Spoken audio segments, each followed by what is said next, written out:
Hello friends, എല്ലാവർക്കും നമസ്കാരം. ഇന്നത്തെ വീഡിയോയിലേക്ക് എല്ലാവർക്കും സ്വാഗതം. കുഞ്ഞുങ്ങളുടെ തല പരന്നു പോകാതിരിക്കാനായി എന്തൊക്കെ കാര്യങ്ങളാണ് ശ്രദ്ധിക്കേണ്ടത് എന്നതിനെക്കുറിച്ചാണ് ഇന്നത്തെ വീഡിയോയിൽ പറയുന്നത്. കുഞ്ഞുങ്ങൾക്ക് ഫ്ലാറ്റ് ഹെഡ് വരാതിരിക്കാനായി എന്തൊക്കെ കാര്യങ്ങളാണ് ശ്രദ്ധിക്കേണ്ടത് എന്ന് നോക്കാം. കുഞ്ഞുങ്ങളുടെ തല പരന്നു പോകാതിരിക്കാനായി ആദ്യം ശ്രദ്ധിക്കേണ്ടത് കുഞ്ഞിനെ ഒരു വശത്തേക്ക് മാത്രം ചെരിച്ച് കിടത്തുന്നത് ഒഴിവാക്കുക എന്നതാണ്. കുഞ്ഞിന് ഫീഡ് ചെയ്യുന്ന സമയത്തൊക്കെ ഒരു വശത്തേക്ക് മാത്രം ചെരിച്ച് കിടത്തി ഫീഡ് ചെയ്യാതെ കുഞ്ഞിനെ രണ്ട് സൈഡിലേക്കും ചെരിച്ച് കിടത്തി ഫീഡ് ചെയ്യാൻ ശ്രദ്ധിക്കുക. പിന്നെ ചെയ്യാൻ പറ്റുന്ന മറ്റൊരു കാര്യമാണ് കുഞ്ഞിന് ടമ്മി ടൈം കൊടുക്കുക എന്നുള്ളത്. കുഞ്ഞിനെ ഫ്ലാറ്റ് ആയിട്ടുള്ളൊരു സർഫസിൽ കമഴ്ത്തി കിടത്തുന്ന രീതിയാണ് ഇത്.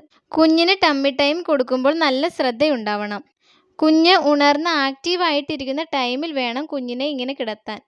കുഞ്ഞ് ഉറങ്ങുന്ന ടൈമിൽ ഒരു കാരണവശാലും കുഞ്ഞിനെ ഇങ്ങനെ കമഴ്ത്തി കിടത്താൻ പാടില്ല. പൊക്കിൾക്കൊടി വീണ് കഴിഞ്ഞ് പൊക്കിളൊക്കെ ഒന്ന് ഉണങ്ങി കഴിഞ്ഞതിന് ശേഷം ഇങ്ങനെ കിടത്തുന്നതാണ് നല്ലത്. ഇങ്ങനെ കമഴ്ത്തി കിടത്തുന്ന ടൈമിൽ കുഞ്ഞിൻ്റെ മുഖം നിലത്ത് മുട്ടി മൂക്ക് അടഞ്ഞിരിക്കാതെ ശ്രദ്ധിക്കണം. കുഞ്ഞിന് ടമ്മി ടൈം കൊടുക്കുന്ന സമയത്ത് കുഞ്ഞ് വല്ലാതെ കരയുന്നുണ്ട് എങ്കിൽ ഒന്ന് ഡോക്ടറെ കാണിക്കുക. പിന്നെ ശ്രദ്ധിക്കേണ്ടത് കുഞ്ഞിന് തലയണ വയ്ക്കാതിരിക്കുക എന്നതാണ്.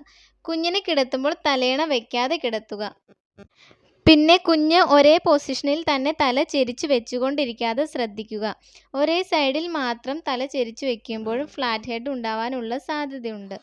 അതുകൊണ്ട് കുഞ്ഞ് ഒരു വശത്തേക്ക് മാത്രം തല ചെരിച്ച് വെക്കുകയാണ് എങ്കിൽ പൊസിഷൻ ഒന്ന് ചേഞ്ച് ചെയ്ത് കൊടുക്കുക.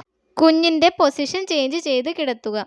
കുഞ്ഞിനെ എടുക്കുമ്പോഴും തോളിൽ കിടത്തുമ്പോഴുമൊക്കെ ഒരു സൈഡിൽ തന്നെ എടുക്കാതെ രണ്ട് സൈഡിലും എടുക്കുകയും ചെയ്യുക. ഈ വീഡിയോ നിങ്ങൾക്ക് ഉപകാരപ്പെട്ടു എന്ന് കരുതുന്നു. മറ്റൊരു ടോപ്പിക്കുമായി അടുത്ത വീഡിയോയിൽ കാണാം.